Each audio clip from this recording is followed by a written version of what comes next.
अस्सलाम वालेकुम students.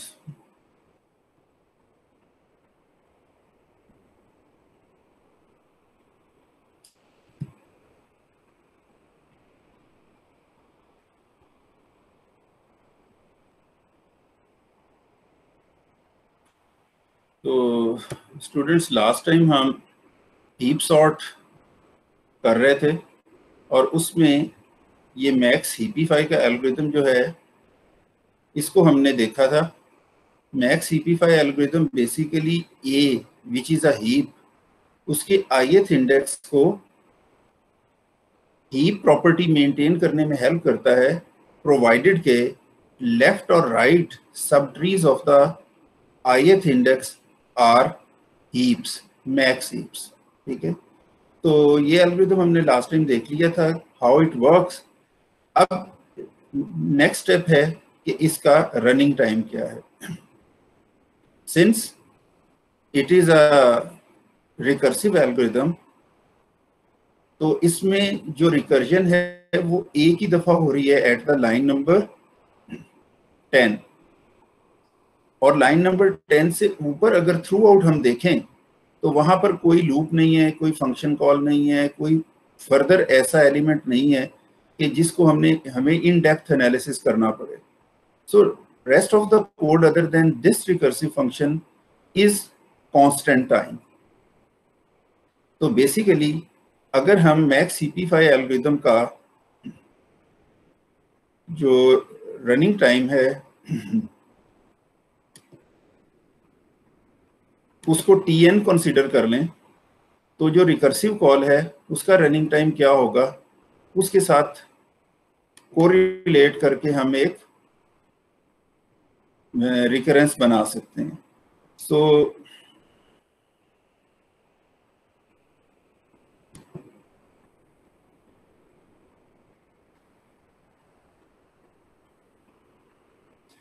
let me have a picture of the max heapify algorithm, तो उसके बाद फिर उसका थोड़ा सा फर्दर एनालिसिस करने की कोशिश करते हैं। So here I am talking about कि ये जो मैक्स सीपीफाई एल्गोरिथम है, अगर इसका रनिंग टाइम tn है और ये जो सारा ये वाला कोड है इसका रनिंग टाइम अगर थीटा ऑफ 1 है, क्योंकि ये कांस्टेंट टाइम में हो जाता है, then what is the running time of this recursive call.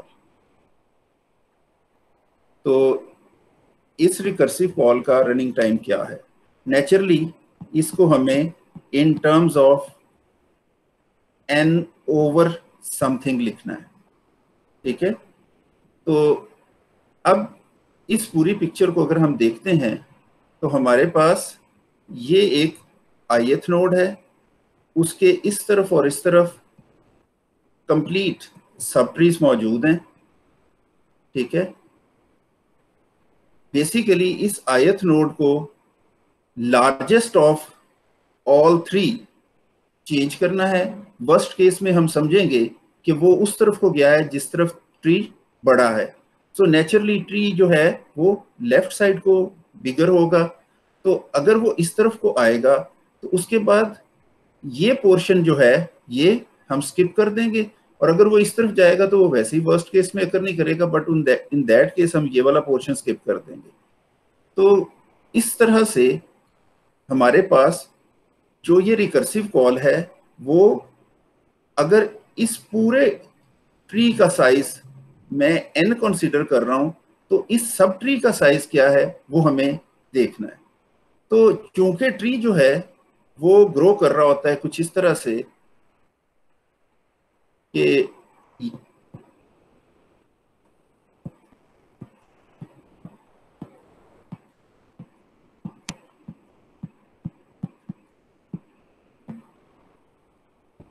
And so on.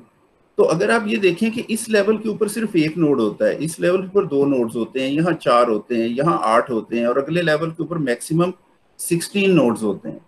तो अगर किसी भी स्टेज के ऊपर हम ये कहें कि जी हम इस पोर्शन को कंसीडर कर रहे हैं जबकि इस पोर्शन को हम स्किप कर रहे हैं, ठीक है, क्योंकि वर्स्ट केस में इस तरफ को ज्यादा नोड हो सकते हैं, ये वाला जो पोर्शन है इस तरफ नोड होने की तादाद ज्यादा है क्योंकि ट्री जो है वो इस साइड से फिल होता है।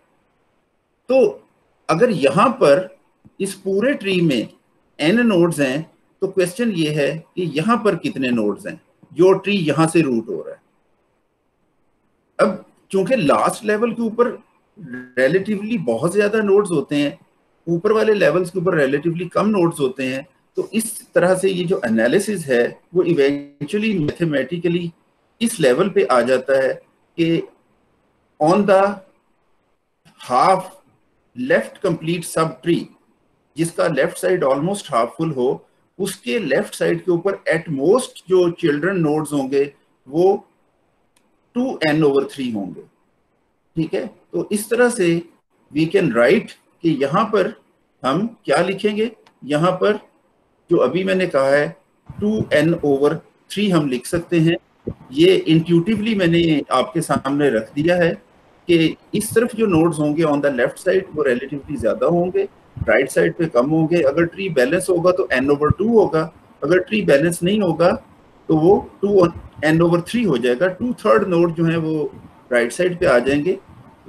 उसकी एक रीजन ये भी है कि ये जो लास्ट लेवल है, जितने नोड्स उसमें होते हैं उससे ऊपर वाले सारे नोड्स में और नोड्स लेवल्स में ऑलमोस्ट उतने ही नोड्स होते हैं।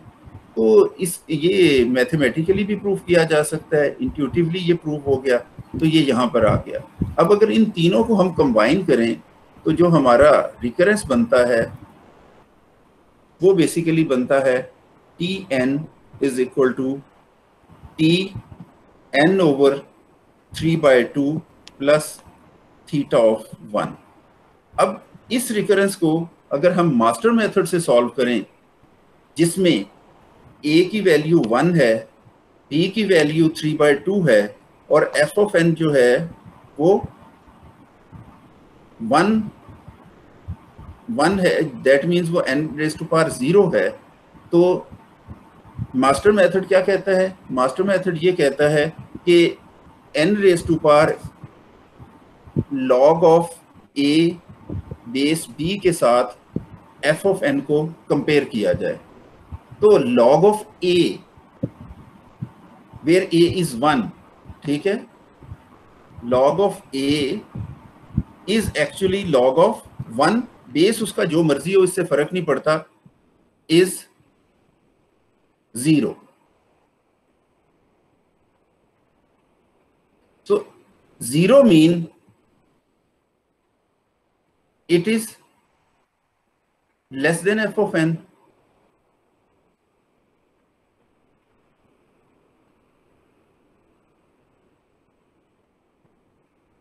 Sorry, I missed something. Log of a base b is 0. So n⁻0 is 1. तो ये जो केस है ये मेरा बेसिकली f of n जो है वो और n⁻log of a base b जो है वो दोनों बराबर आ गए हैं। तो ये basically case number 2 of master method बनेगा। And in case 2 of master method result क्या होता है, वो होता है n⁻log of a base b times log of n। Since this is 1 तो इसका जो आंसर आएगा हमारे पास मैक्स CP5 का वो theta of log of n होगा। स्टूडेंट, इसको समझने में अगर किसी को कोई प्रॉब्लम पेश आई हो कि मैक्स CP5 का रनिंग टाइम प्रोवाइडेड के ith नोड जहां पर मैक्स CP5 कॉल किया गया है उस सब ट्री में n नोड्स हैं, log of n होगा।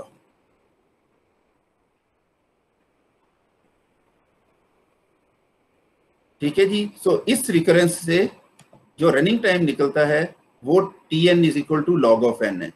दूसरी तरफ यहाँ पर एक और इंटरेस्टिंग चीज आप देखें, नोट करें, बल्कि वो ये है कि यहाँ पर Tn is less than equal to this लिखा गया है। द रीजन बीइंग कि इट इज नॉट नेसेसरी कि जो लास्ट नोड है वो वाकई ही सारे का सारा लास्ट लेवल जो है वो सारे का सारा फील्ड हो। यहाँ पर वैल्यूज मिस्ड हैं। अगर यहाँ पर वैल्यूज मिस्ड हैं और ये ट्री बहुत बड़ा है और वो लेफ्ट साइड से किसी हद तक कंप्लीटेड है तो उसमें मैक्सिमम 2n/3 नोड्स हो सकते हैं, बट एक्चुअल नोड्स जो होंगे वो लेस देन 2n/3 या less than equal to 2n/3 होंगे। तो अगर यहाँ पर एक इनइक्वालिटी मौजूद है तो हम अल्टीमेटली इसको theta of log of n नहीं करेंगे, जो कि मैंने यहां लिख दिया था। It should be big O of big O, not big theta of log of n. ठीक है, सो ये हमारे पास एनालिसिस आता है हीपीफाई का। इसके बाद ऑल्टरनेटिवली अगर हम इसको ज्यादा स्ट्रिक्टली ऑब्जर्व करें, ज्यादा तसल्ली से देखें, तो हम ये कह सकते हैं कि मैक्स हीपीफाई एल्गोरिथम जो है वो एक ऐसा नोड जो हाइट h पर मौजूद है, बिग ओ ऑफ h है। Know why it is so, ठीक है। इसकी वजह ये है कि ये उसका ज्यादा स्ट्रिक्ट एनालिसिस है अगर हम वो रखें तो। देखिए मैक्स हीपीफाई एल्गोरिथम क्या करता है, वो इन दोनों में से कोई एक नोड सिलेक्ट करता है, इस साइड को वो स्किप कर देगा। उसके बाद अगली स्टेज पे वो इन दोनों में से कोई एक नोड सिलेक्ट करेगा और इस साइड को स्किप कर देगा। इससे अगली स्टेज जब आएगी तो फिर वो इन दोनों में से कोई एक नोड सिलेक्ट करेगा और दूसरी साइड को स्किप कर देगा। तो अगर आप ये देखें कि मैक्स हीपीफाई कॉल फंक्शन जो है वो कितनी दफा मैक्सिमम कॉल हो सकता है, तो वो जितनी ट्री की हाइट है, ठीक है, जितनी भी ट्री की हाइट है हर लेवल के ऊपर वन टाइम कॉल हो रहा है, one time at every level. तो अगर मैक्स हीपीफाई हर लेवल पे एक दफा कॉल हो रहा है और ट्री की हाइट जो है वो h है, तो मैक्स हीपीफाई एल्गोरिथम कितनी दफा मैक्सिमम कॉल हो सकता है, थीटा ऑफ h टाइम्स। और मैक्स हीपीफाई एल्गोरिथम जो है वो other than recursive call constant time algorithm है। तो यहां से हम ये कह सकते हैं कि वो maximum theta of h times constant time statements execute कर रहा है, तो उसका running time c times h हो जाएगा, where h is height of the tree. और ये आप सबको पता है कि लेफ्ट कंप्लीट जो बाइनरी ट्री होता है या कंप्लीट बाइनरी ट्री होता है जिसमें n नोड्स होते हैं, उसकी हाइट जो होती है वो log ऑफ n होती है, ठीक है। तो इन अदर केस भी ये चीज जो है वो प्रूव हो जाती है कि मैक्स हीपीफाई एल्गोरिथम जो है वो बिग थीटा ऑफ h है और h जो है वो हाइट ऑफ द ट्री है। और ये वर्स्ट केस में है, क्योंकि बेस्ट केस में हो सकता है कि लार्जेस्ट नोड जो है वो यहाँ पर आपको मिल जाए और यहाँ से onward rest of the tree जो है, ये जो नीचे वाला ट्री है, उसमें आप मैक्स हीपीफाई एल्गोरिथम एग्जीक्यूट ही ना करें। तो वर्स्ट केस के अंदर वो theta of log of n उसका आंसर हमें मिलता है। सो यहाँ एक चीज को कंक्लूड करते हुए आगे बढ़ते हैं कि मैक्स हीपीफाई एल्गोरिथम जो है वो है क्या और उसका रनिंग टाइम क्या है, ठीक है जी। अब हम आते हैं कि हमने बेसिकली हम जो टॉपिक स्टडी कर रहे हैं वो हीप सॉर्ट है। तो हीप सॉर्ट एल्गोरिथम जो है उसमें हम एक एरे को सॉर्ट करना चाह रहे हैं, ठीक है। सो एरे जो है वो बेसिकली एक रैंडम एरे है जिसमें वैल्यूज पड़ी हुई हैं, ठीक है। 2, 17, 5, 80, 50, 90, 11, etc., etc., etc. Now, this is what an array. This is not a heap. लेकिन वो जो अभी हमने प्रॉपर्टीज देखी हैं, तो इसको हम ट्री की शक्ल में लिख सकते हैं कि 2 जो है वो रूट पे आ जाएगा, 17 उसका ये चाइल्ड बन जाएगा, 5 उसका ये चाइल्ड बन जाएगा, 80 यहाँ पर आ जाएगा, 50 यहाँ पे आ जाएगा, 30 या 90 यहाँ हो जाएगा, 11 यहाँ हो जाएगा।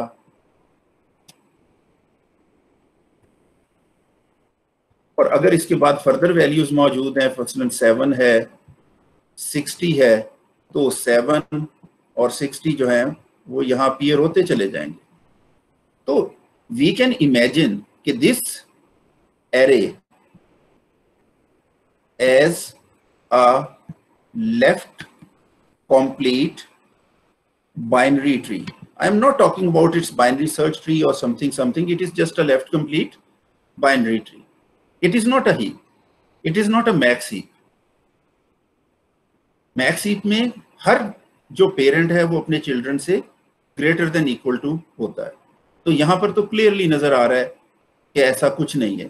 ठीक है, ये जो 80 है वो 60 और 70 से बड़ा है, जो 70 है वो 10 से छोटा है और उससे 80 से बड़ा है। तो ये कोई हीप नहीं है, ये जस्ट एक ट्री की अरेंजमेंट है।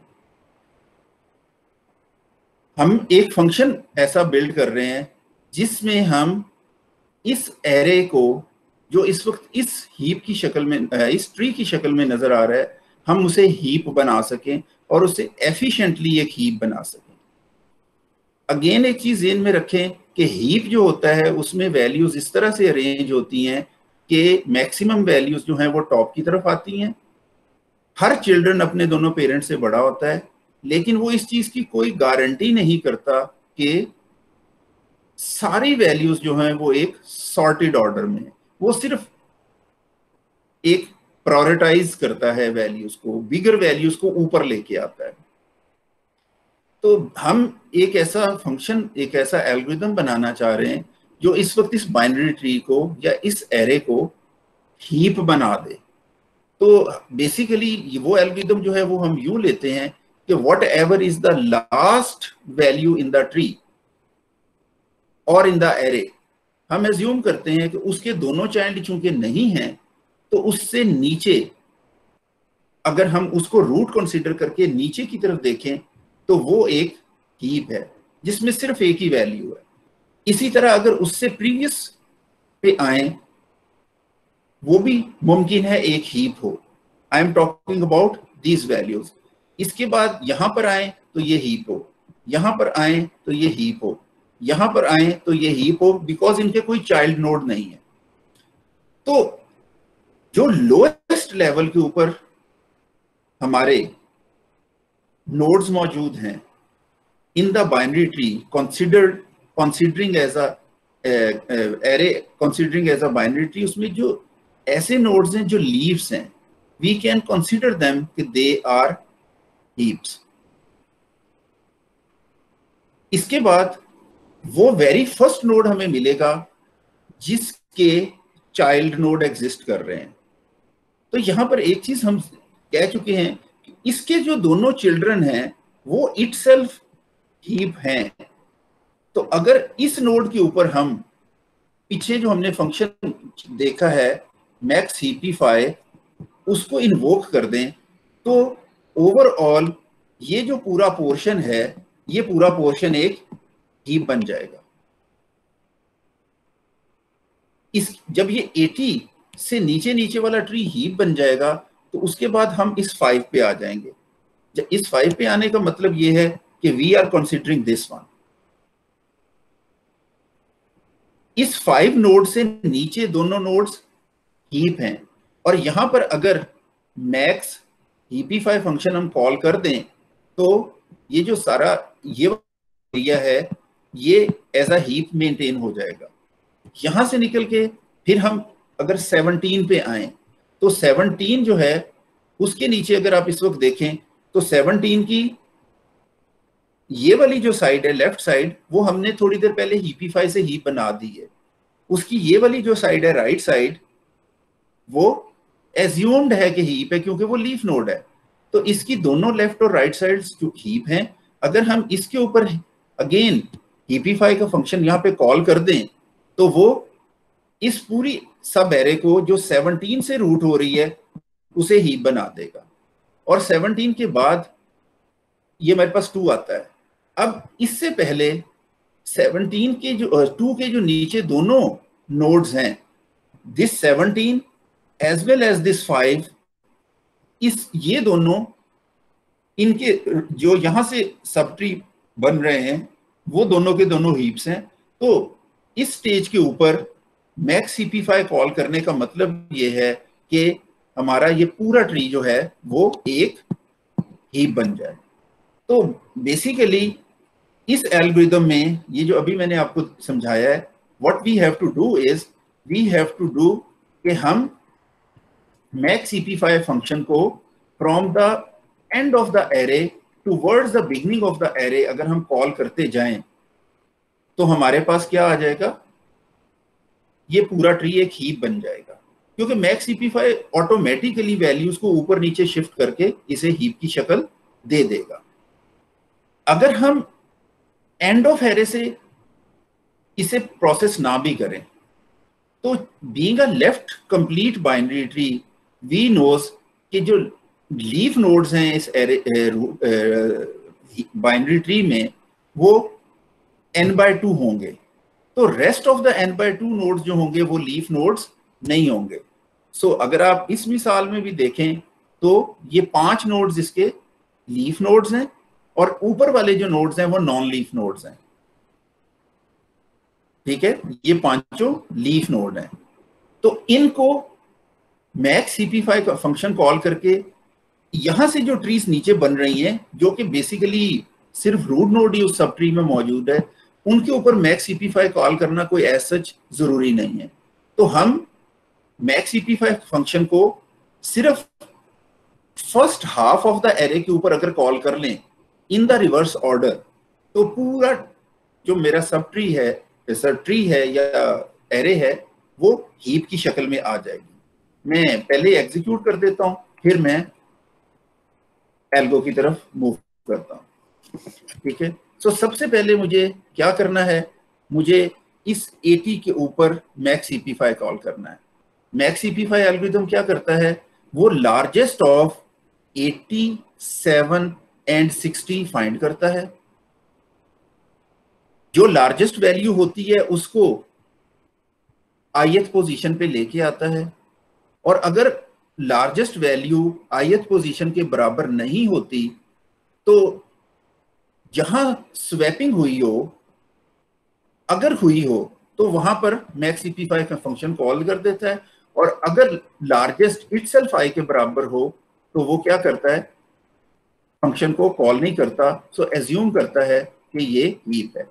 तो यहां पर जब हमने ep5 फंक्शन कॉल किया तो ये जो मैंने नीचे एक सब ट्री सा बनाया है वो क्या हो गया, हीप बन गया। इसके बाद नेक्स्ट आते हैं 5 के ऊपर। ठीक है, अगर ये मेरा ith नोड है, मैं इसके दोनों सब ट्रीज फाइंड आउट करता हूं, ये 90 है, ये 11 है, तो बेसिकली होगा ये कि 90 से 5 इंटरचेंज हो जाएगा। तो जहां पर 5 मौजूद है वहां 90 आ जाएगा, और जहां 90 मौजूद है वहां 5 आ जाएगा। And same happen in array, क्योंकि एरे ही तो हीप है, एरे ही तो हमारी ट्री है। और उसके बाद जहां पर 5 गया है, जो ith नोड की वैल्यू थी, वहां पर मैक्स cp5 फंक्शन कॉल हो जाएगा। क्योंकि वो लीफ नोड है इसलिए आगे ये प्रोसेस नहीं हो सकेगा, तो इसके बाद ये एरिया भी हीप बन जाएगा। इसके बाद 17 के ऊपर मैक्स cp5 फंक्शन कॉल होगा। जब 17 पे मैक्स cp5 फंक्शन कॉल होगा तो 17 जो है वो कंपेयर होगा विद इट्स 2 चिल्ड्रन, उनमें से मैक्सिमम 80 है, तो 17 जो है वो 80 के साथ रिप्लेस हो जाएगा, और यहां पर जहां पर 17 गया है वहां पर मैक्स cp5 दोबारा कॉल हो जाएगा। तो यहां 17 आ गया और यहां पर 80 आ गया। अब जब इस नोड के ऊपर मैक्स cp5 कॉल होगा तो 17 और 60 आपस में इंटरचेंज हो जाएंगे, तो इस जगह पर 60 आ जाएगा और यहां पर 17 आ जाएगा। तो यहां पर अल्टीमेटली 17 आ जाना है और यहां पर 60 आ जाना है। ठीक है जी, तो इसके बाद इस चीज की गारंटी हो जाएगी कि ये वाला पोर्शन जो है ये भी हीप बन गया। इसके बाद नेक्स्ट बारी आनी है 2 की। 2 ने कंपेयर होना है विद 80 एंड 90। इस 2 ने विद 80 एंड 90 कंपेयर होना है। नेचुरली 90 इज ग्रेटर, तो 2 90 से रिप्लेस होगा, 90 यहां पर आ जाएगा, 2 यहां पर चला जाएगा और यहां मैक्स cp5 फंक्शन दोबारा कॉल होगा। सो 90 की जगह पर 2 आ गया और 2 की जगह पर 90 आ गया। अब ये वैल्यू जो है नीचे वो 5 है और 11 है, ठीक है। तो 5 और 11 में से 11 बड़ा है, तो ये जो 2 है वो 11 से रिप्लेस हो जाएगा और यहाँ मैक्स ep5 फंक्शन दोबारा कॉल हो जाएगा। तो यहाँ 2 आ जाएगा और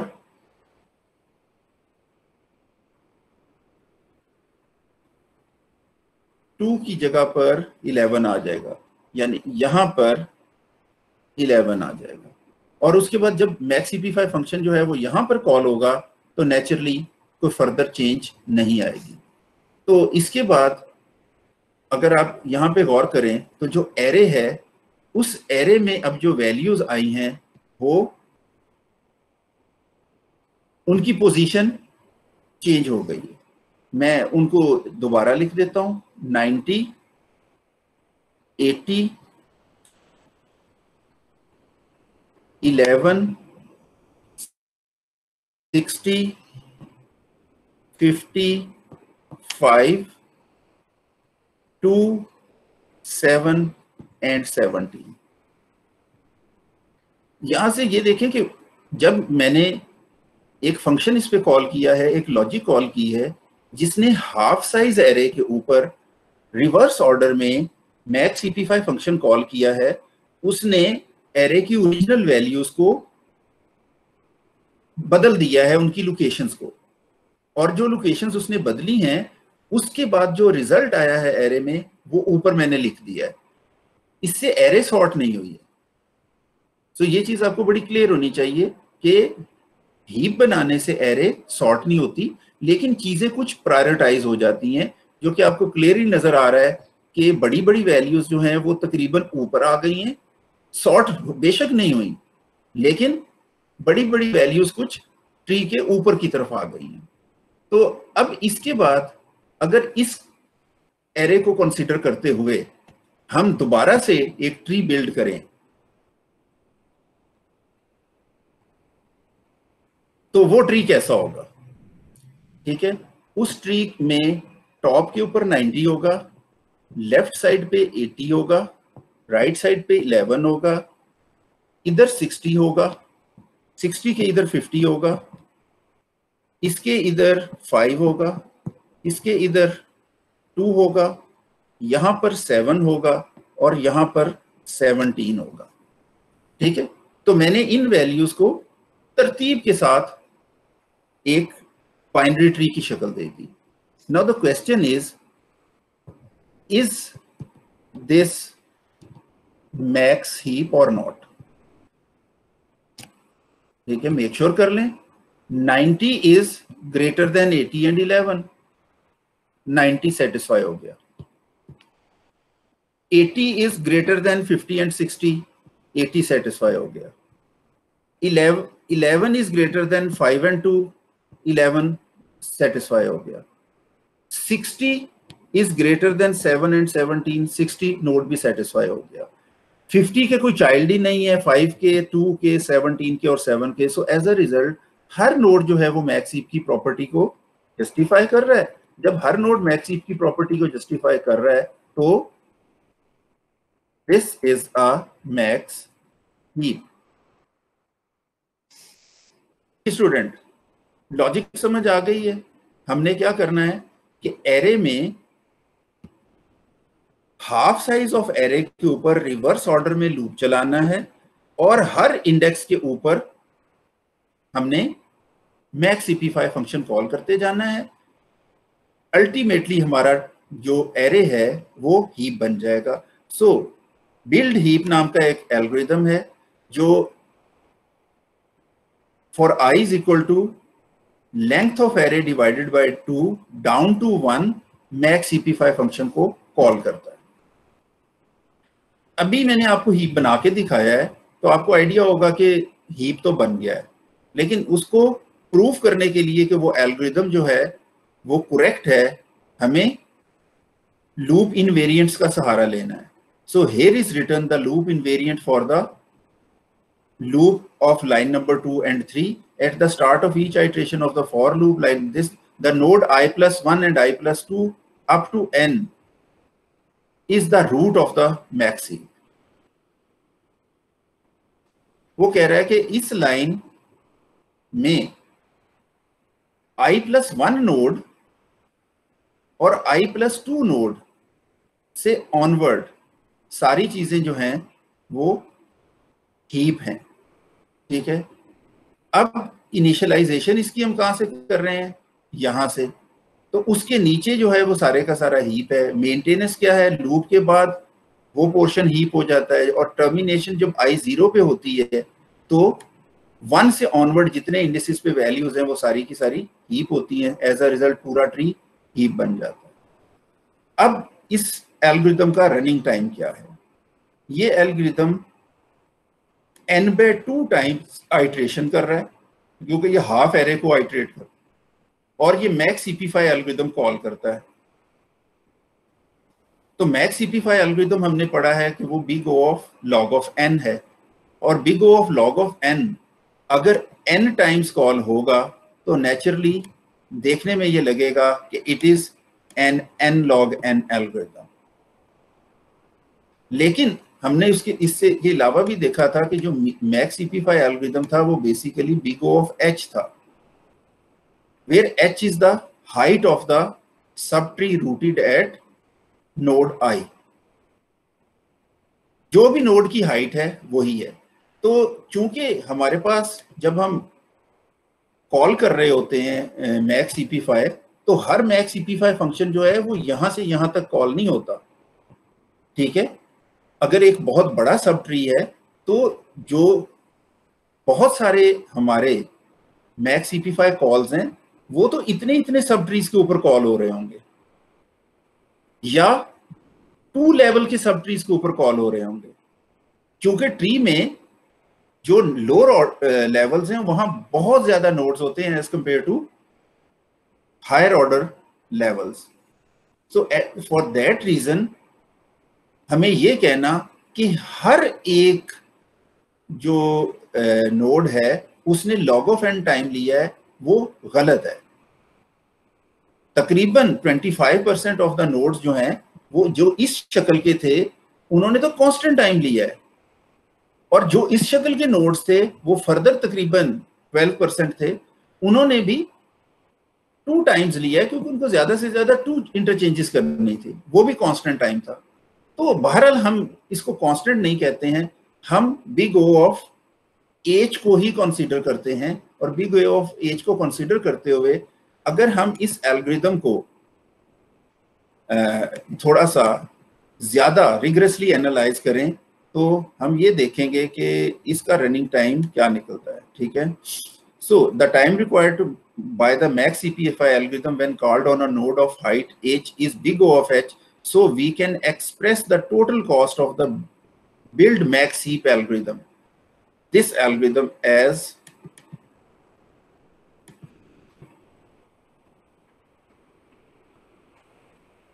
n over 2 raised to power h plus 1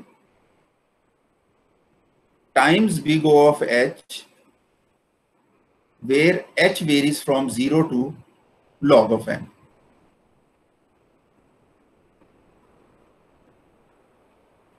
ठीक है, ये फार्मूला ये यहां पर जस्टिफाई किया है कि our tighter analysis relies on the property that an n element heap has height log of n and at most these nodes of any height h। ठीक है, कि वो जो हमारा नोड होगा जिसमें n एलिमेंट्स होंगे, ठीक है, तो उसमें उसकी अपनी हाइट तो log ऑफ n होगी और उसमें एट मोस्ट इतने नोड्स होंगे जो हाइट h पे होंगे। n is the total number of nodes, तो हाइट h पर कितने नोड्स हैं इसको थोड़ा सा नीट करके फर्दर आगे देख लेते हैं, ठीक है।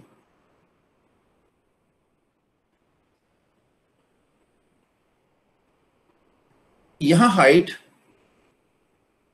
डिफरेंट है, इस हाइट के ऊपर कितने नोड हैं, इस हाइट के ऊपर कितने नोड्स हैं, इस हाइट के ऊपर कितने नोड्स हैं, और इस हाइट के ऊपर कितने नोड्स हैं।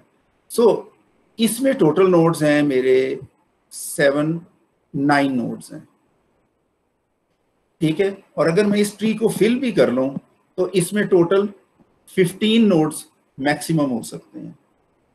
तो 15 को अगर मैं डिवाइड कर दूं 2 की पावर h+1, क्योंकि इस ट्री की हाइट 3 है तो 3+1, तो 2 की पावर 3+1 जो है वो मेरे पास 16 आता है। और इसका अगर मैं सील ले लूं तो वो मेरे पास 1 आ जाएगा। तो इस लेवल के ऊपर, इस हाइट के ऊपर मेरे पास एक नोड है।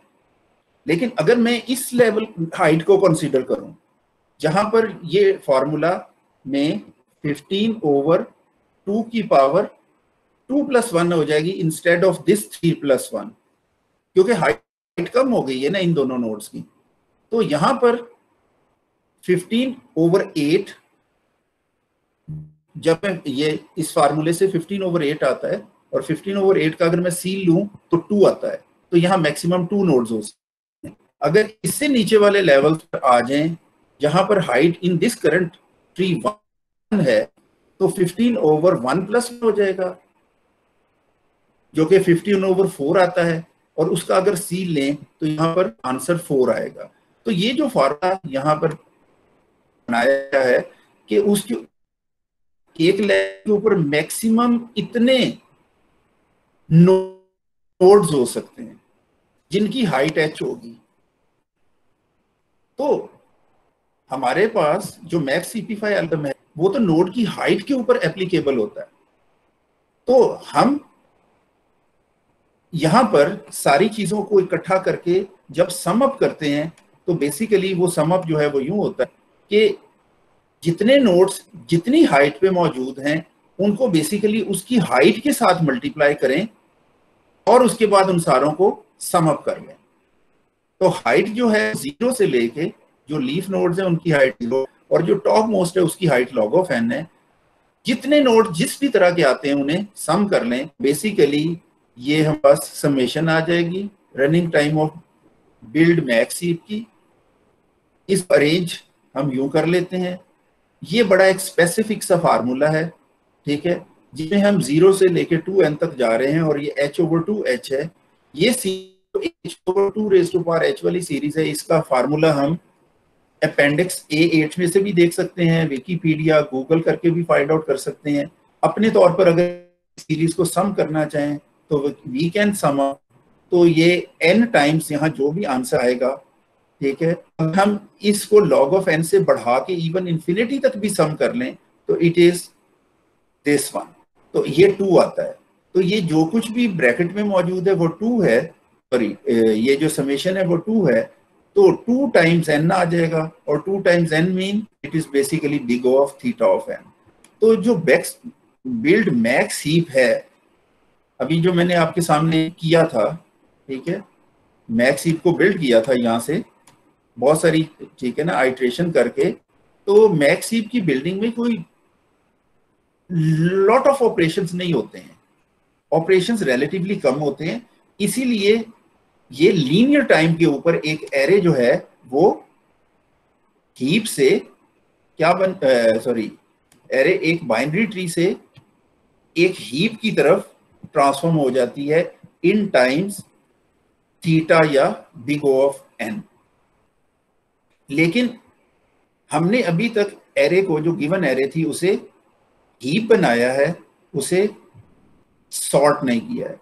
हमारा ऑब्जेक्टिव है कि हमने हीप सॉर्ट एल्गोरिथम इंप्लीमेंट करना है। सो हमने थीटा ऑफ n टाइम में एक एरे को, जो रैंडम एरे थी, उसको प्रायोरिटाइज इस तरह से किया है कि अब वो हीप बन गई है। ठीक है जी। अब अगले एल्गोरिथम की तरफ आते हैं जो कि हीप सॉर्ट एल्गोरिथम है। तो बेसिकली अगर मेरे पास एक एरे ए है जिसे मैंने सॉर्ट करना है, तो मैं सबसे पहले एक फंक्शन कॉल करूंगा जो उस एरे को हीप बना देगा। उसके बाद में for i is equal to a dot length down to 2, ठीक है, रिवर्स ऑर्डर में लूप लगाऊंगा, exchange a of 1 with a of i, a की जो प्रॉपर्टी है हीप साइज की उसको मैं 1 से रिड्यूस करूंगा और रूट के ऊपर मैं मैक्स CP5 एल्गोरिथम कॉल कर लूंगा। ठीक है, इसको पहले डेमोन्स्ट्रेट कर लेते हैं समहाउ और उसके बाद फिर आगे बढ़ते हैं। सो लेट्स, मैं इसको क्लीन करने की थोड़ा सा कोशिश करता हूँ, उसके बाद फिर हम वापस आते हैं। ठीक है जी, ये स्टूडेंट, ये मेरे सामने एक हीप है और नीचे एरे मौजूद है। हमने ये स्टेप एरे के ऊपर कर लिया है। अब ए की लेंथ से डाउन टू 2 तक हमने लूप चलाना है। ठीक है, तो बेसिकली जो हमने लूप चलाना है वो यहां से लेके यहां तक हमने, सॉरी आई मिस्टेक, एरे की लेंथ से लेके यहां तक हमने लूप चलाना है। सो ये बेसिकली पूरी एरे को आइट्रेट करेगा। हर आइट्रेशन में हमने करना ये है कि ये जो ith एलिमेंट है उसको फर्स्ट एलिमेंट के साथ इंटरचेंज करना है। 17 यहां ले आएंगे, 90 यहां ले जाएंगे। सो लॉजिकली एरे में यूं होगा और हीप को अगर कंसीडर करें तो 90 यहां आ जाएगा और 17 यहां चला जाएगा। इसके बाद नेक्स्ट स्टेप जो है, एक्सचेंज करने के बाद हमने एरे का हीप साइज रिड्यूस कर देना है। सो वी आर सेइंग कि now this is not part of the array, sorry this is not part of the heap. Heap size reduce कर दिया बट ये वैल्यू एरे में तो पड़ी हुई है, सो हीप का साइज हमने रिड्यूस कर दिया और उसके बाद CP5 एल्गोरिथम को इस नोड के ऊपर कॉल कर लिया। जब इस नोड के ऊपर मैक्स CP5 कॉल करेंगे तो ये 17 रिप्लेस हो जाएगा विद 80। एरे में यहां पर 80 आ जाएगा इंस्टेड ऑफ 17 और यहां पर 17 आ जाएगा। फिर ये दोबारा कॉल होगा इस जगह के ऊपर, तो ये 60 से रिप्लेस हो जाएगा ये वाला 17, तो यहां पर 60 की जगह पर 17 आ जाएगा और यहां पर 60 आ जाएगा। तो यहां पर 17 आ गया और यहां पर 60 आ गया। फिर ये यहां पर दोबारा कॉल होगा। 90 चूंकि पार्ट ऑफ द हीप नहीं है तो 17 7 से बड़ा है, इसलिए कोई फर्दर चेंज नहीं आएगी। तो ये फर्स्ट आइट्रेशन है इस एल्गोरिथम की। इसके बाद हम दोबारा इस फॉर लूप में वापस आएंगे और अब आप देखें कि हीप जो है वो जो 80, 60, 11, 17, 50, 5, 2 और 7 पर मुश्तमिल है। 90 is not part of the heap. ठीक है, हम फिर क्या करेंगे, अगली आइट्रेशन में हम 7 को 80 से रिप्लेस कर देंगे क्योंकि अगली आइट्रेशन जो है वो एरे में तो यहां आ चुकी है इस वैल्यू के बाद, तो 7 जो है वो रिप्लेस हो जाएगा with the top value that is 80। सो 80 यहां पर आ जाएगा और 7 यहां पे आ जाएगा। इसके बाद हम हीप साइज फर्दर रिड्यूस कर देंगे कि this is now no longer part of the heap. Array में ये वैल्यू मौजूद है और फिर रूट के ऊपर मैक्स CP5 फंक्शन कॉल कर देंगे, तो ये 7 जो है वो 60 से रिप्लेस हो जाएगा और जब 7 यहां पर आएगा तो वो 50 से भी रिप्लेस हो जाएगा। तो ये सारी चीज फिर हीप बन जाएगी और एक दफा फिर जो मैक्सिमम वैल्यू है 60 वो रूट पे पहुंच जाएगी। पूरा जो ट्री है वो हीप होगा जहां तक हीप है और अगली आइट्रेशन में 60 वैल्यू जो है वो यहां पर आ जाएगी और उसके रेस्ट ऑफ वैल्यूज में से मैक्सिमम जो है वो ऊपर पहुंच जाएगी। सो इन दैट वे अल्टीमेटली ये पूरी एरे जो है वो यहां तक जब हम पहुंचेंगे तो इन दोनों में से जो मैक्सिमम वैल्यू होगी वो उससे पहले रूट पे होगी और वो इंटरचेंज होके यहाँ आ जाएगी, तो यहाँ स्मॉलेस्ट वैल्यू आ जाएगी। सो इन दैट सेंस ये हमारा जो है फंक्शन ये एरे को सॉर्ट कर देगा। तो आई थिंक सो कि intuitively it is to you कि how this array got sorted using the heap. अब इसका अगर हम फर्दर जो एनालिसिस हमने दो करने हैं वो बेसिकली एक एनालिसिस प्रूव करना है कि ये है, उसके लिए लूप का हमें इनवेरिएंट ढूंढना है और दूसरा हमें इसका रनिंग एनालिसिस करना है। तो रनिंग टाइम एनालिसिस तो बहुत सिंपल सा है कि मैक्स ep5 फंक्शन चूंकि रूट पे कॉल हो रहा है तो हाइट जितनी हाइट ऑफ द हीप है उसके अकॉर्डिंगली ये वर्क करेगा। दूसरी तरफ कोई और ऐसा काम नहीं है जो कांस्टेंट टाइम से ज्यादा है और ये एरे n टाइम्स चल रही है, जो आइट्रेशंस हैं वो n टाइम्स हो रही हैं। अब चूंकि max ep5 algorithm maximum log of n time लेता है और ये n टाइम्स आइट्रेट होता है तो total running time of the algorithm is big O of log of n। इसको हम प्रूव भी कर सकते हैं एंड सो ऑन, और इसका लूप इनवेरिएंट जो भी है वो हम बना के इसे करेक्ट भी प्रूव कर सकते हैं। तो this is what the heap sort is. आप इसे अपने तौर पर जो है वो फर्दर जो है बुक से स्टडी करें, देखें, समझें, अंडरस्टैंड करें। तो heap sort algorithm is also a big O of log of n algorithm like merge sort algorithm. ये एक बेहतर एल्गोरिथम। ठीक है स्टूडेंट्स, यहाँ हीप सॉर्ट एल्गोरिथम जो है वो एंड हो जाता है। कुछ चीज़ें जो हैं वो ऑब्वियस थी वो मैंने छोड़ दी आपके लिए, you can prove them by yourself. जहाँ तक कॉन्सेप्ट्स का ताल्लुक है वो काफ़ी हद तक हमने कवर कर ली हैं। इसके बाद इस चैप्टर के अंदर प्रायोरिटी क्यूज का एक टॉपिक जो है वो ऑथर ने छेड़ा है। इसमें बेसिकली ये है कि हीप सॉर्ट तो ख़त्म हो जाता है, उसमें मैक्स ep5 एल्गोरिथम यूज़ होता है और build max heap algorithm use होता है, उसके अलावा कुछ नहीं है। लेकिन हीप्स का जब जिक्र आए तो उसके साथ हीप जिस मकसद के लिए बनाए जाते हैं वो टिपिकली प्रायोरिटी क्यूज होते हैं कि मैक्सिमम या minimum value depending upon max या मिन हीप रूट पे होती है और हमेशा क्यू में से जो वैल्यू एक्सट्रैक्ट होती है वो उसके फ्रंट से होती है।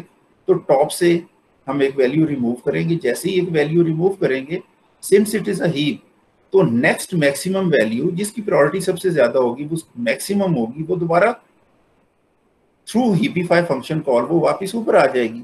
ठीक है, तो इन दैट सेंस थोड़ा सा हम फर्दर देख लेते हैं कि प्रायोरिटी क्यूज अगर हमने यूज करने हैं तो वो कैसे होंगे।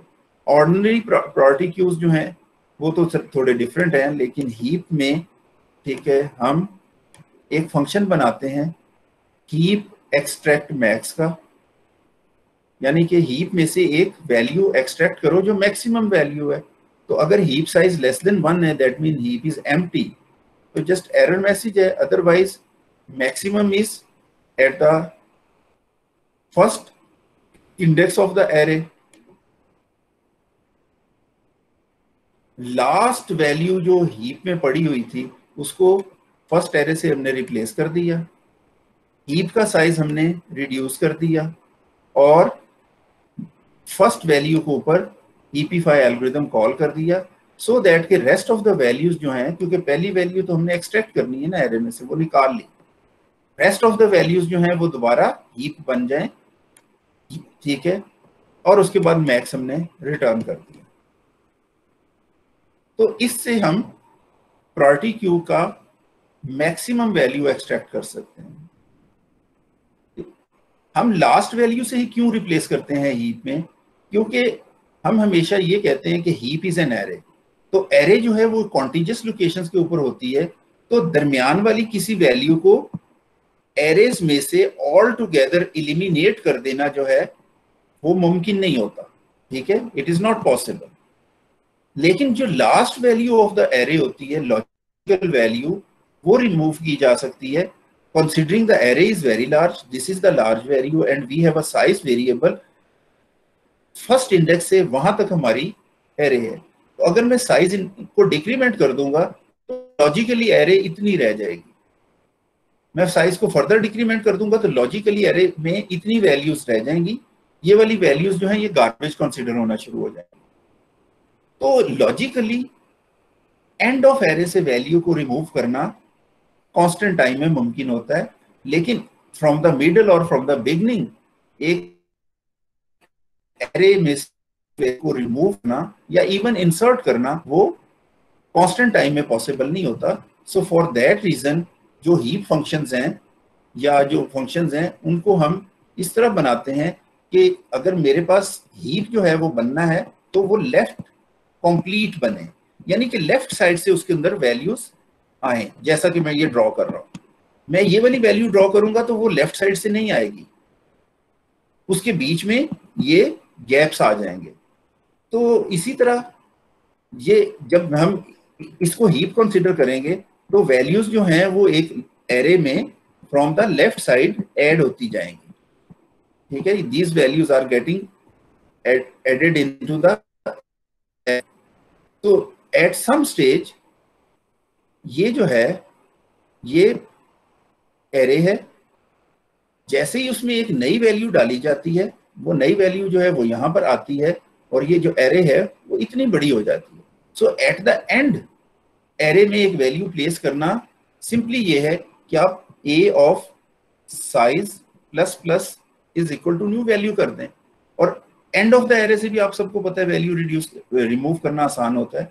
सो फॉर दैट रीजन हम आखिरी वैल्यू को लॉजिकली एरे में से रिमूव करते हैं by taking that value at the root, क्योंकि रूट को तो हमने मैक्स वेरिएबल में सेव कर लिया हुआ है ना।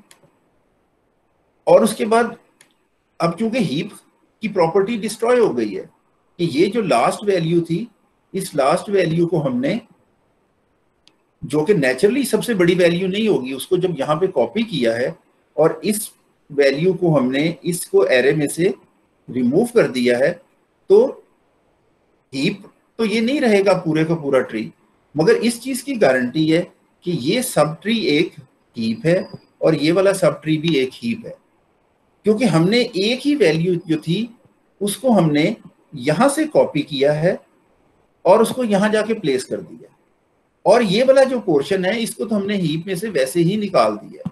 This is no longer part of the heap. तो अब अगर ओवरऑल गौर करें तो सिर्फ एक ये वाला रूट नोड है जो हीप प्रॉपर्टी को सेटिस्फाई नहीं कर रहा, उसके दोनों चिल्ड्रन जो हैं वो कंप्लीट हीप हैं। ऐसी सूरत के अंदर यहां पर मैक्स हीपीफाई एल्गोरिथम को कॉल करना इस पूरे ट्री को हीप बना देगा, और ये पूरा ट्री जो है वो बेसिकली इतना है। ठीक है ना, तो यही यहां पर एक्सट्रैक्ट मैक्स के साथ हमने किया है। इसी तरह आगे एक फंक्शन है इंक्रीज की का। प्रायोरिटी क्यूज के अंदर हमें जनरली कभी कभार तो एक वैल्यू जिसकी प्रायोरिटी इतनी हाई नहीं है उसकी प्रायोरिटी को हाई करना होता है, तो हम उसकी की कि अगर वहां पर 12 लिखा हुआ था और यहाँ 65 वैल्यू थी, तो हम इस 12 को अगर इंक्रीज करके 100 कर दें तो नेचुरली फिर इस वैल्यू को टॉप की तरफ मूव कर जाना चाहिए इन द हीप। तो यहाँ उसके लिए एक फंक्शन जो है वो प्रायोरिटी क्यूज में बनाया जाता है to increase the key of the ith node. तो अगर की जो है वो a ऑफ i से छोटी है तो दैट सिंपली मीन कि कोई इंक्रीज हम नहीं कर रहे हैं, हम उस सूरत में एरर मैसेज देके फंक्शन क्विट कर जाएंगे। अदरवाइज a ऑफ i को की से रिप्लेस कर देंगे, और जब तक i ग्रेटर देन 1 है और पेरेंट ऑफ i जो है वो लेस देन i है, हम a ऑफ i और a ऑफ पेरेंट को एक्सचेंज कर देंगे, और i जो इस लूप को कंट्रोल कर रहा है उसे हम पेरेंट ऑफ i के बराबर ले लेंगे, यानी कि हम पेरेंट की साइड के ऊपर उस वैल्यू को इंटरचेंज करते हुए ऊपर ऊपर ऊपर मूव कर जाएंगे। तो ये जो एल्गोरिथम है ये इंक्रीज की का काम करता है प्रायोरिटी क्यूज में। इसी तरह एक लास्ट एल्गोरिथम है, वो है कि अगर हमने कोई नई वैल्यू इंसर्ट करनी है मैक्स हीप में तो वो कैसे करेंगे। तो सबसे पहले तो हम यही करते हैं कि अगर हमारे पास ये एक हीप मौजूद है तो उस हीप में हम एक नई वैल्यू क्रिएट करते हैं। और नई वैल्यू कैसे क्रिएट होती है कि यहां तक अगर ये वाइट नोड्स मेरे हीप का पार्ट है तो मैं एक नया नोड वहां बनाऊंगा एरे में हीप साइज को इंक्रीज करके।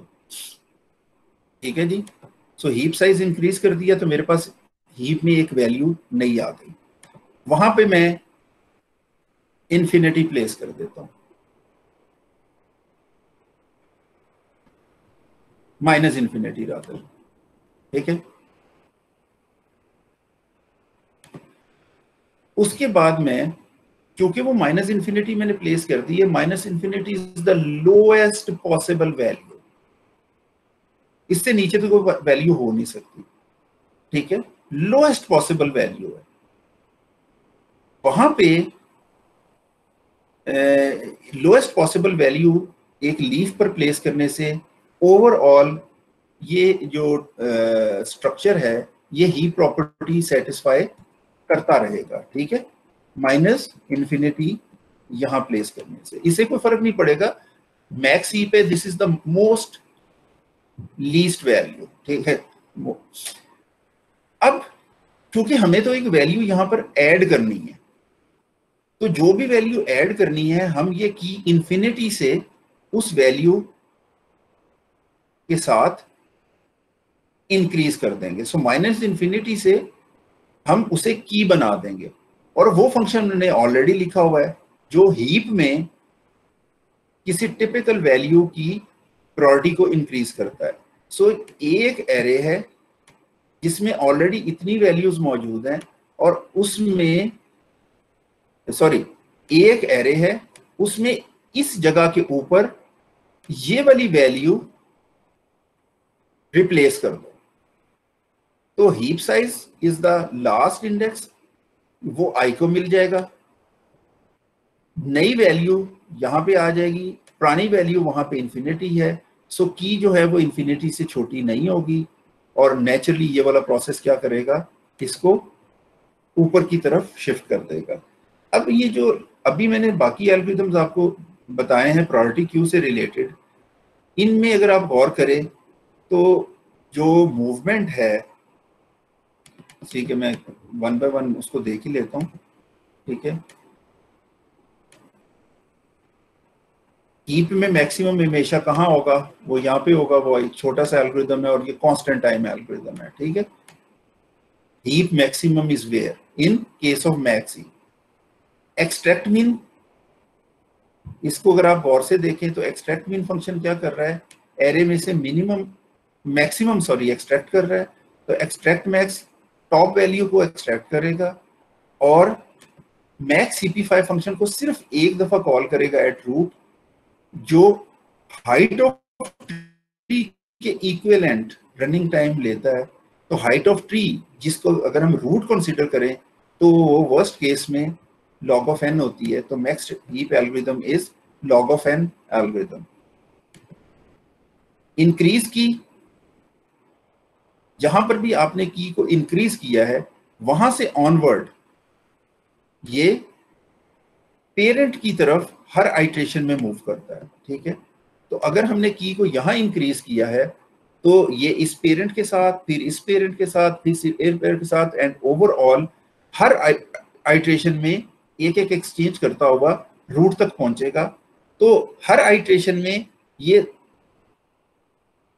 बाकी तमाम नोड्स जो हैं उनको बिल्कुल कंसीडर नहीं करता, सिर्फ वो नोड जहां पर हमने वैल्यू इंक्रीज की है उससे ऑनवर्ड पेरेंट्स की तरफ हर आइट्रेशन में एक एक स्टेप करता जाता है। तो नेचुरली अगर हम लीफ से शुरू होकर रूट तक पहुंचे तो हाइट ऑफ द ट्री जो है वो log of n होता है।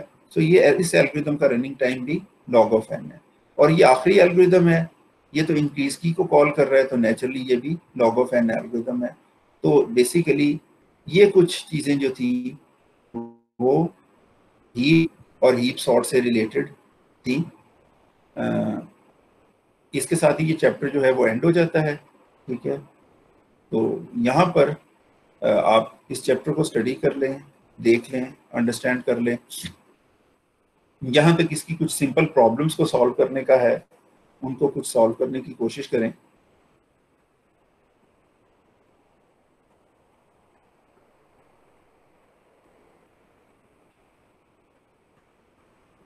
ये स्टूडेंट कोई कमेंट हो आपका?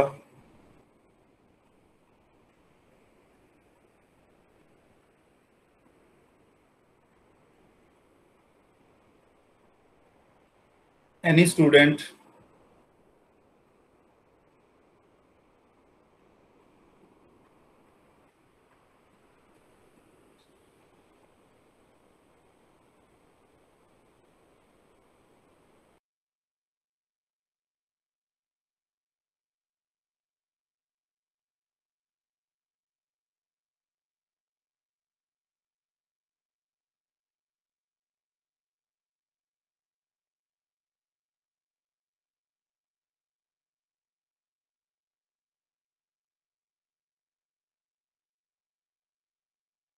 बेस्ट केस में थीटा ऑफ एन है। एवरेज केस हमने एनालाइज तो नहीं किया था, लेकिन हमने एक रफ सा एनालिसिस करके देखा था, तो वो भी almost theta of n square था। मर्ज सॉर्ट देखा था, in every case it is theta of n log N.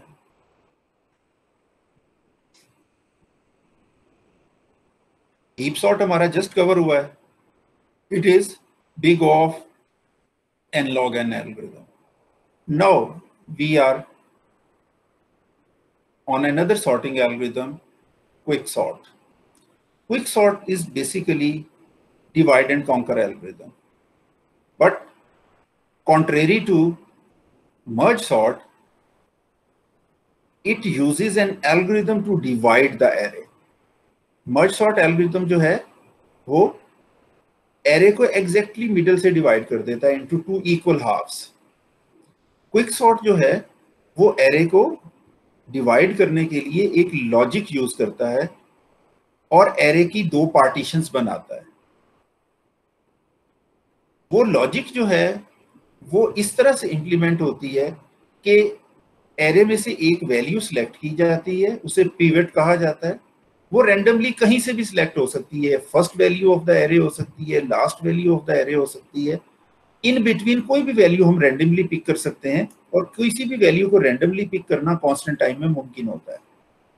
एक रैंडम नंबर जनरेट करें, ए ऑफ दैट इंडेक्स हम हासिल कर लें, हमें रैंडम वैल्यू मिल जाएगी। तो वो एक रैंडम वैल्यू पिक करता है और उसके बाद एरे को इस तरह से प्रोसेस करता है कि जब वो प्रोसेस कंप्लीट हो तो वो जो पिवट वैल्यू है वो when the array will sort, जहां उसकी पोजीशन है वो वहां पर आ जाए। यानी कि इसने सॉर्ट नहीं करना, इसने एक वैल्यू को उसकी पोजीशन पे लेके आना है और वो रैंडम वैल्यू कोई भी हो सकती है। वो वैल्यू अपनी पोजीशन पे आ जाएगी।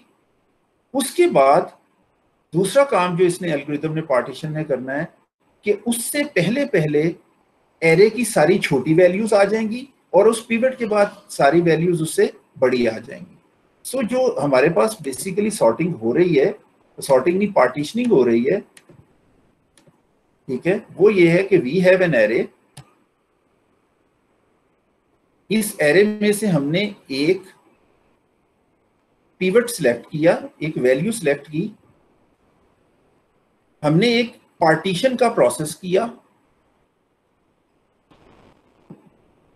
उस पार्टीशन ने इस पिवट को कहीं पे भी मूव कर दिया। वो यहां भी हो सकता है, यहां भी हो सकता है, यहां भी हो सकता है। पिवट को वो कहीं पर प्लेस कर देगा। सो पिवट जो है वो यहां पे आ जाएगा और ये जो है पोजीशन है पिवट की इन द सॉर्टेड एरे, कि जब भी ये एरे जैसे भी सॉर्टेड होगी पिवट यहां पे आएगा। This is its position. अब उसके बाद दूसरा काम जो पार्टीशन करता है वो ये करता है कि इस सब एरे में जो वैल्यूज हैं वो less than equal to pivot हैं और यहां पर जो वैल्यूज हैं वो greater than equal to pivot हैं या ग्रेटर देन पीवेट है। तो ये वाली वैल्यूज को वो ग्रेटर मेंटेन करता है, ये वाली वैल्यूज को वो स्मॉलर मेंटेन करता है और पीवेट को अपनी पोजीशन पर ले आता है। सो बेसिकली ये एक पार्टीशन एल्गोरिथम है। हम ये देखते हैं अभी थोड़ी देर में कि ये पार्टीशन एल्गोरिथम काम कैसे करेगा, लेकिन उससे पहले हम एक छोटी सी जो है वो फीलिंग ले सकते हैं। वो ये है कि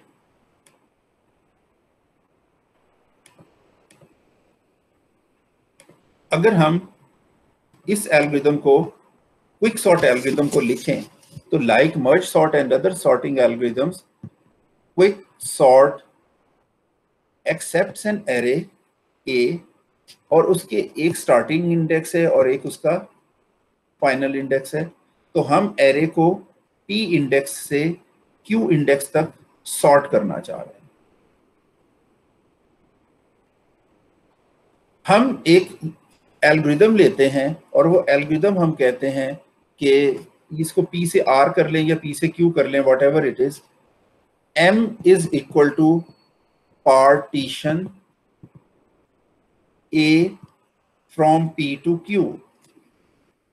तो ये जो एल्गोरिथम है पार्टीशन का, वो हमें एम रिटर्न करता है जहां वो पीवेट को प्लेस कर देता है फ्रॉम द होल एरे। इसके बाद हम दोबारा से क्विक सॉर्ट फंक्शन को रिकर्सिवली कॉल कर सकते हैं।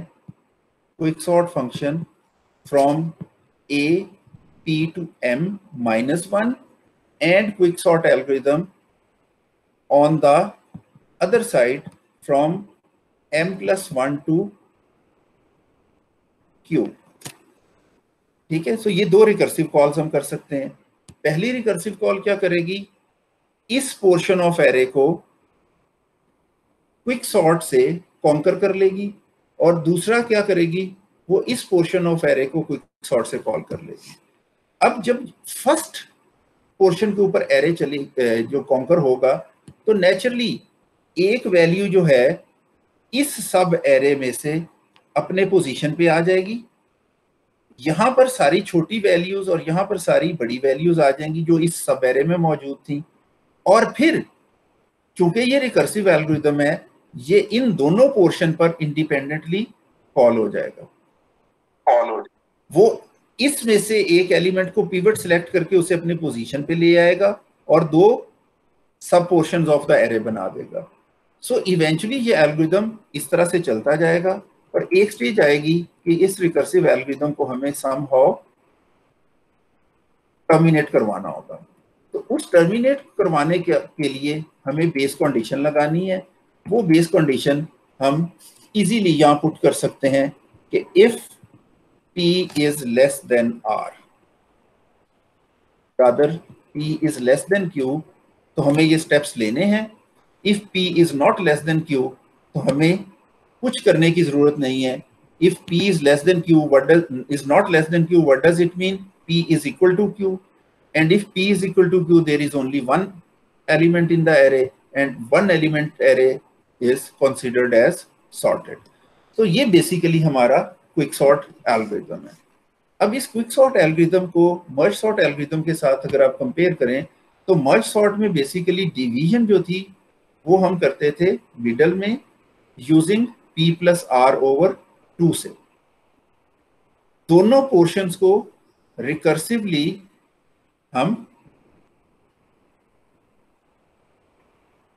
सॉर्ट करते थे और वो दोनों इंडिपेंडेंटली सॉर्ट हो जाते थे और उसके बाद हमें मर्ज एल्गोरिथम को लेके उनको आपस में कंबाइन करना होता था।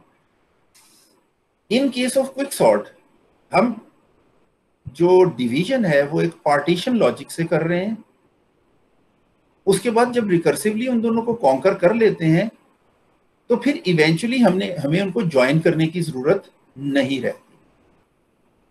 लेकिन ये जो पार्टीशनिंग है ये कहां पर हुई है, ये एग्जैक्टली एट द मिडल शायद नहीं हुई।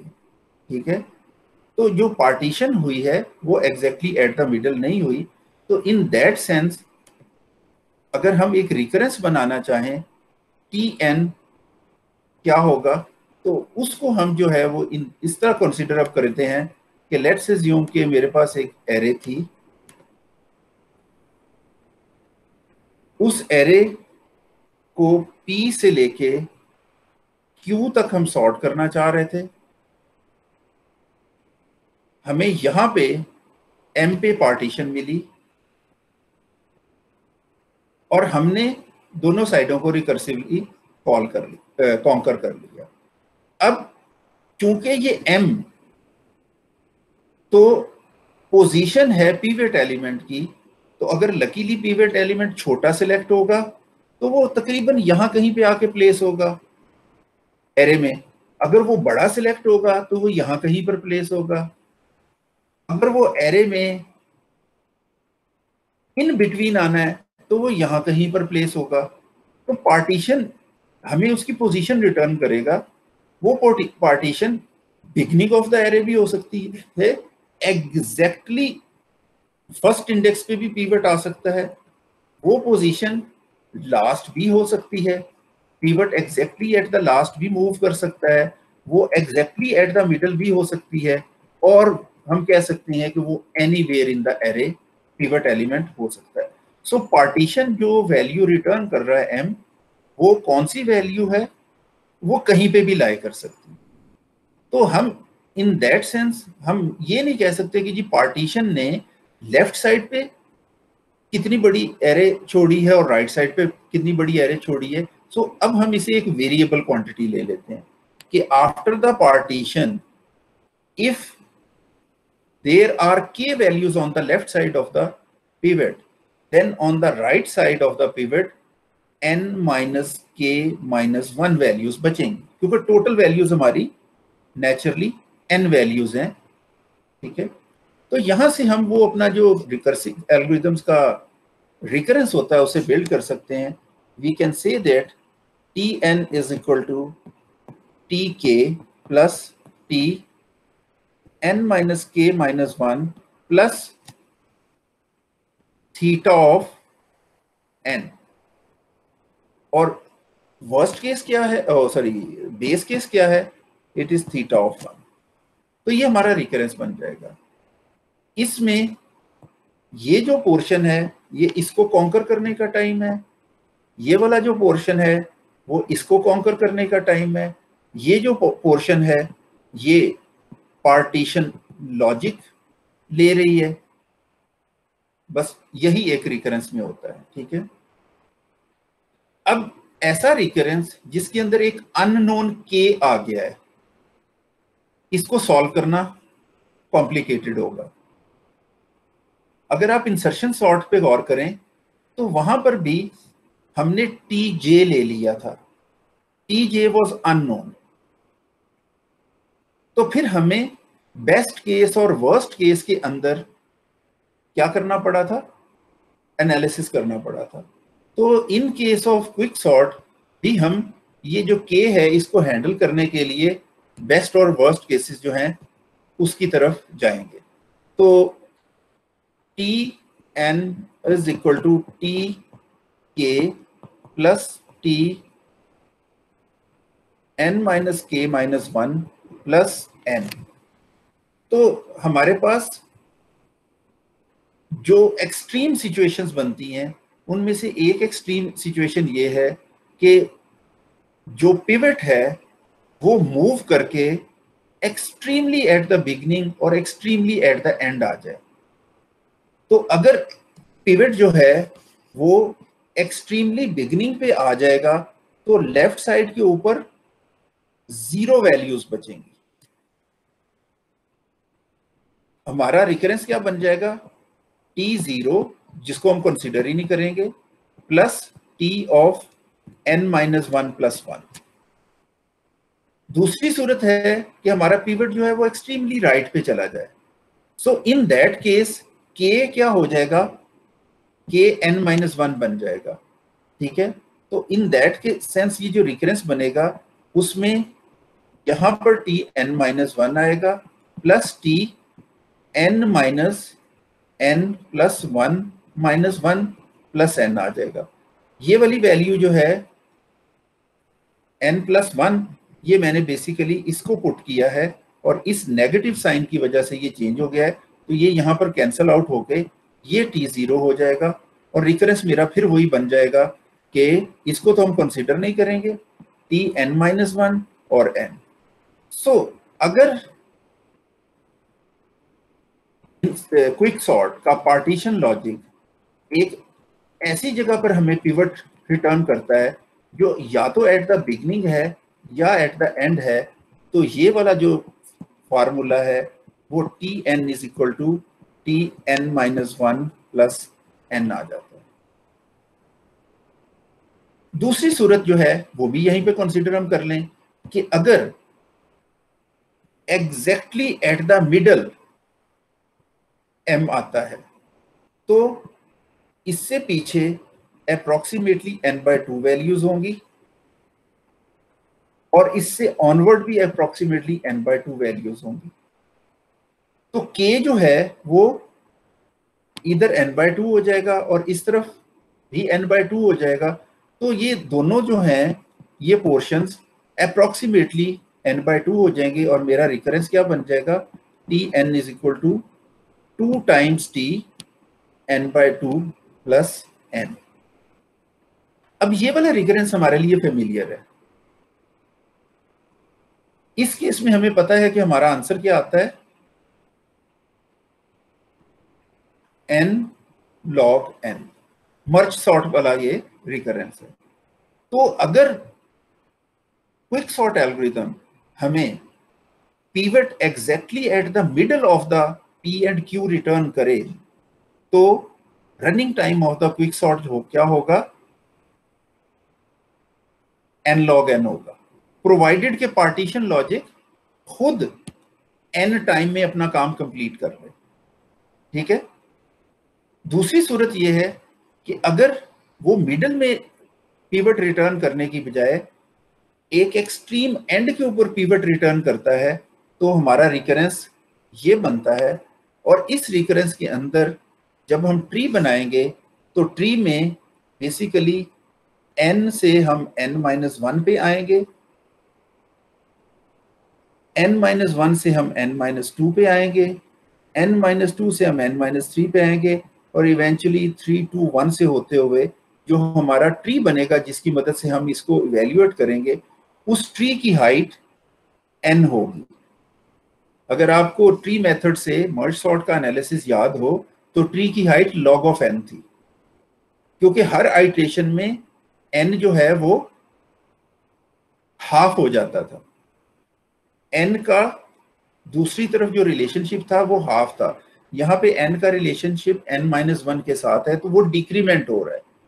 तो इन दैट केस अगर हम, ठीक है, एरे को डिवाइड करते हैं तो यहाँ हाइट log ऑफ n होती है और ये वाला n जो है ये log ऑफ n के साथ मल्टीप्लाई होके हमें n log n आंसर दे देता है। जबकि यहाँ पर हाइट डिवाइड बाय 2 नहीं हो रही आफ्टर ईच लेवल, यहाँ पर हाइट डिक्रीमेंट हो रही है आफ्टर ईच लेवल। तो n हमारे पास आइट्रेशंस बनती हैं। हर आइट्रेशन में अगर हम इस n को कंसीडर करें तो n टाइम्स n, इसका जो एनालिसिस है वो हमें n टाइम n यानी कि थीटा ऑफ n² रिजल्ट देता है। तो अगर एक्सट्रीम के ऊपर पिवट एलिमेंट पार्टीशन कर रहा होगा तो क्विक सॉर्ट का running time theta of n² मिलेगा हमें, और अगर exactly at the middle partition हो रही होगी तो क्विक सॉर्ट का रनिंग टाइम हमें n log n मिलेगा। तो in that sense we can say that कि अगर exactly at the middle quick sort की पार्टीशनिंग वाला प्रोसेस चल रहा है तो ये बेस्ट केस है।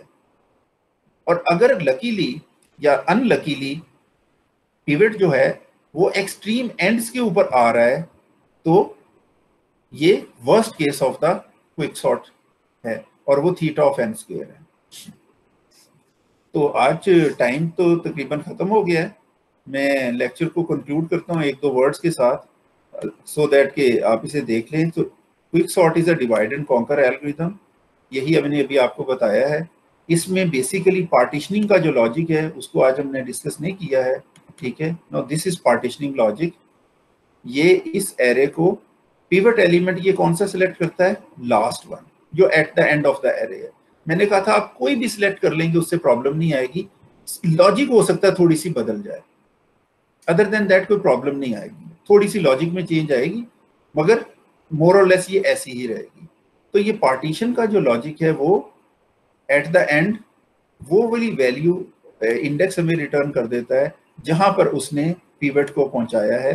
सो ये एट द एंड आर को i+1 की पोजीशन पे रखता है। लॉजिक में वो एक लूप यूज करता है जो p से i-1 तक चलता है, क्योंकि r को तो उसने पिवट ले लिया हुआ है, और उसके अंदर ये कोई कॉम्प्लेक्स एल्गोरिथम यूज नहीं कर रहा है। सो ओवरऑल ये एक लूप जो कि p से r तक चलेगा तो लीनियर लूप है, तो इसका कैजुअल एनालिसिस हमें बताता है कि ये एक थीटा ऑफ n में पार्टीशन कर देगा। तो आप क्विक सॉर्ट को भी जब क्लास हमारी नेक्स्ट वीक में शुरू होनी है उसमें थोड़ा सा पढ़ के आइएगा, टाइम थोड़ा कम है, सो मैं स्पीड को मैंने थोड़ा सा ज़्यादा पढ़ाया है। तो इससे हमें ये अंदाज़ा हो रहा है कि हमारा जो क्विक सॉर्ट एल्गोरिथम है वो डिवाइड एंड कॉन्कर है, वर्स्ट केस में वो थीटा ऑफ n स्क्वायर है, बेस्ट केस में वो n log n है। तो जब भी बेस्ट वर्सेस वर्स्ट की बात आती है तो हम वर्स्ट की तरफ जाते हैं। वर्स्ट केस में क्विक सॉर्ट चूंकि थीटा ऑफ n स्क्वायर है तो ये तो अच्छा एल्गोरिथम नहीं है। मर्ज सॉर्ट और heap sort we go of log n या theta of n log n algorithm इससे कहीं ज्यादा बेहतर परफॉर्म करते हैं। और मैं बार बार आपसे ये कह रहा हूँ कि अगर आपने चैप्टर 1 को रिलीजियसली स्टडी किया है तो उसमें जो कंपैरिजन गिवन है मर्ज सॉर्ट का और इंसर्शन सॉर्ट का, कि insertion sort algorithm, which is theta of n square in worst case, can take days and months to sort a big array, whereas merge sort sorts the same array in just some minutes. So n log n की power इतनी है कि वो जो दिनों और महीनों में सॉर्टिंग हो रही थी वो चंद मिनटों में हो जाती है। तो हम ये किसी सूरत में ये नहीं कह सकते कि अगर क्विक सॉर्ट का worst case analysis n square है तो it is a good algorithm. It is not good with respect to the heap sort and the merge sort. लेकिन क्विक सॉर्ट बहरहाल इन जनरल एक बहुत अच्छा एल्गोरिथम कंसीडर किया जाता है, बहुत एफिशिएंट एल्गोरिथम कंसीडर किया जाता है फॉर द सॉर्टिंग। तो ये अच्छा algorithm comparable to merge sort and heap sort तभी होगा अगर ये n log n में सॉर्टिंग करेगा। और n log n में सॉर्टिंग करने के लिए क्विक सॉर्ट को क्या चीज चाहिए? पार्टीशन मिडल में हो। मगर हम तो पिवट रैंडमली सिलेक्ट करते हैं, pivot can be placed anywhere, उसको मिडल में कैसे लाया जाए? तो इसके ऊपर थोड़ी सी डिस्कशन हम इंशाल्लाह कमिंग लेक्चर में करेंगे और उसके बाद फिर हम आगे अगले चैप्टर्स पे मूव कर जाएंगे। स्टूडेंट्स, अगर आपका कोई क्वेश्चन नहीं है तो हम क्लोज करते हैं। If you have some question you may ask, otherwise you can leave the meeting. अल्लाह हाफिज।